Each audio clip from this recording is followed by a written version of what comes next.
بعد ما خرجت من فيلم الحريفة بصراحة الفيلم عجبني جدا. من يوم ما شفت اعلان الفيلم ده وانا متحمس ادخل الفيلم ده واتفرج عليه. الفيلم ما خيبش توقعاتي، كنت داخل بسقف توقعات معينة للفيلم لا بتزيد ولا بتنقص، لكن الفيلم فاجأني. فيلم الحريفة من مفاجآت 2024، فيلم حلو جدا. انا استمتعت بعد ما خلصت الفيلم ده وطالع مبسوط من السينما. وقبل ما نبدأ في الحلقة طبعا ما تنسوش تدعوا لاخواتنا واهلنا في فلسطين، يا رب قويهم وانصرهم. وعشان ما اطولش عليكم كتير يلا ندخل في الحلقة.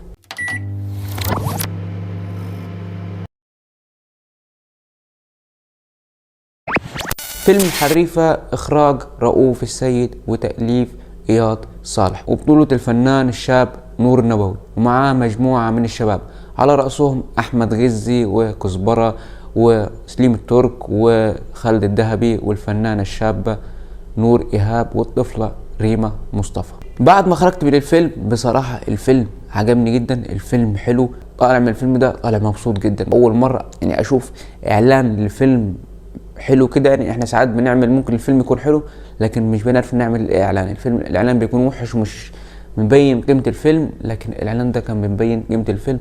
ودخلت والفيلم عجبني. الحاجات دي من النوادر ان انا اشوفها.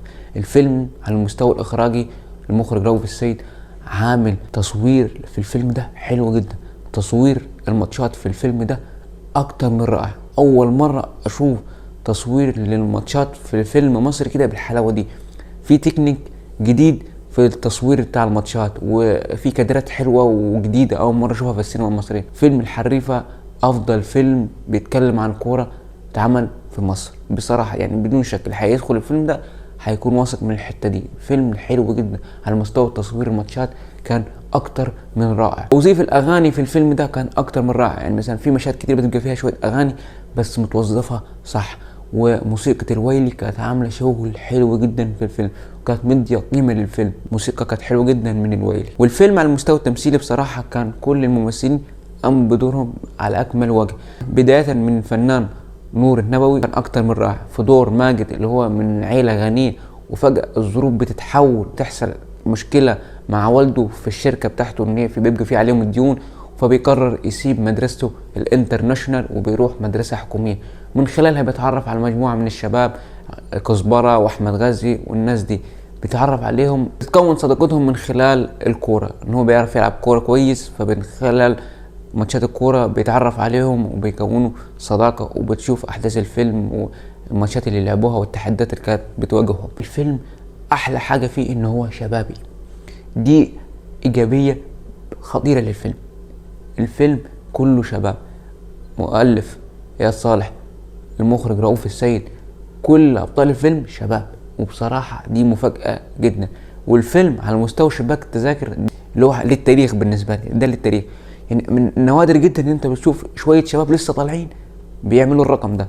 احنا بنتكلم في خلال 13 يوم الفيلم عامل حوالي 8 مليون. ده رقم كبير جدا بالنسبة لشباب ونفسه نجوم كبار. من اكتر الحاجات بصراحة كانت ريسكي ونجح بصراحة، نجح. وده يحسب للمنتج طارق الجنايني على ايمانه بالشباب دي، وان هم على قدر المسؤولية والفيلم يطلع بالشكل الحلو ده. الفيلم ده هو الحصان الاسود لافلام منتصف العام. ده الفيلم ده الحصان الاسود، وافضل فيلم كروي. انا اتفرجت على فيلم كابتن مصر وفيلم العالمي وكذا فيلم، حتى المطاريد. بالنسبة لي الفيلم ده احسن فيلم يتكلم عن كورة وبيتصور ماتشات الكورة بتصور ازاي. لا احسن فيلم بصراحة.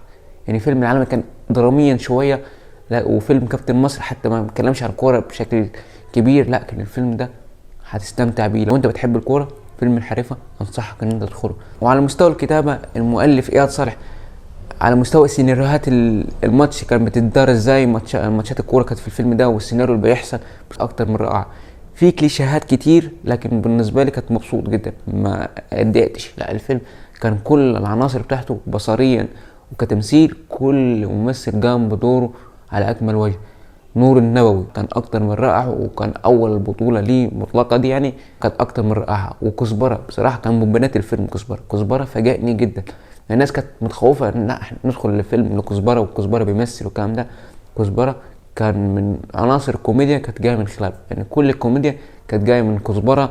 والفنان طبعا نسيت اذكره طبعا، يعني الفنان عبد الرحمن محمد كان مميز جدا في الفيلم ده، هو وكزبره. عبد الرحمن محمد وكزبره في الفيلم ده والثنائيه اللي ما بينهم، يعني فكره ان هم مش طايقين بعض وعلى طول بينكشوا في بعض، دي مطلع كوميديا حلوه للفيلم. بصراحه الفيلم على المستوى الكوميدي حلو جدا، وعلى مستوى ماتشات الكوره والتصوير والاداء التمثيلي رائع جدا. واحمد غازي بصراحه مفاجاه الفيلم بالنسبه لي، افضل اداء تمثيلي في الفيلم احمد غازي.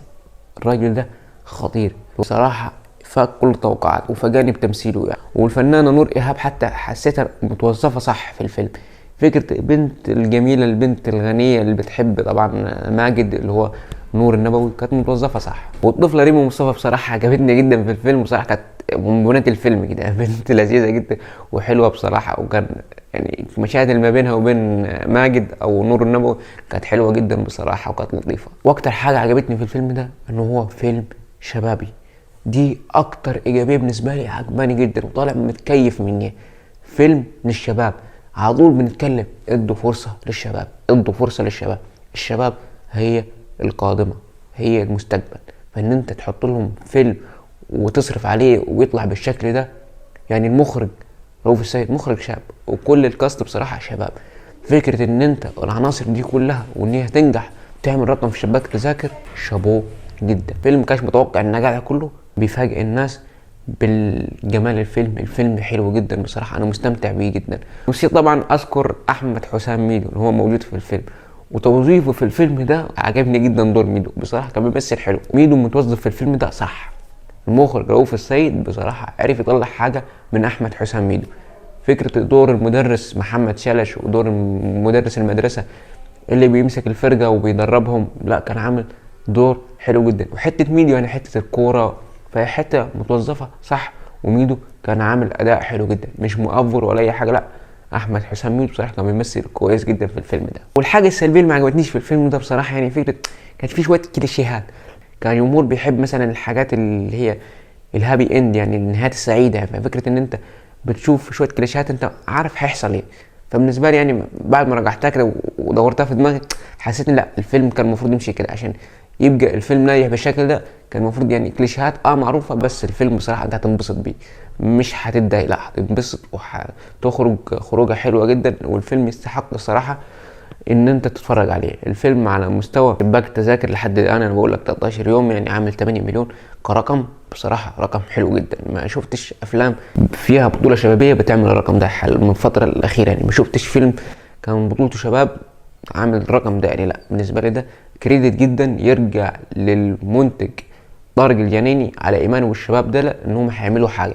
وبصراحه ما خابوش التوقعات، والفيلم كان حلو جدا على كل العناصر اللي فيه. بصراحه انا ما شايفش حاجه وحشه في الفيلم، لا على مستوى الكتابه اياد صالح، المستوى الاخراجي تصوير مبهر، المستوى الممثلين كان كل ممثل قايم بدوره صح. وكزبره كان حلو جدا، وعبد الرحمن محمد اللي كان بالنسبه لي كان اول من التجارب ليهم تمثيليا ممتازين جدا. مش خساره يعني فيهم الفلوس اللي اتدفعت تذكره السينما، لا بصراحه يستاهلوها.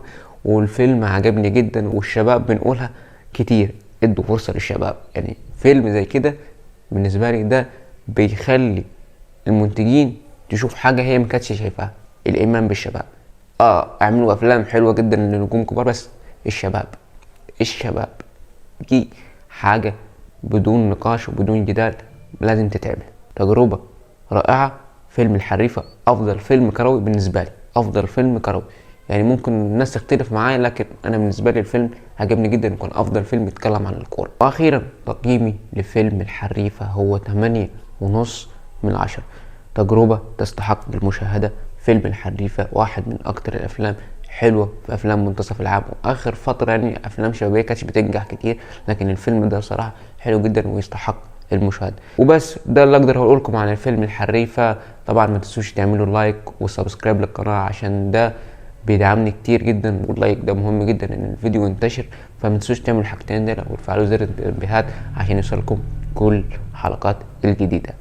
واخيرا السلام عليكم.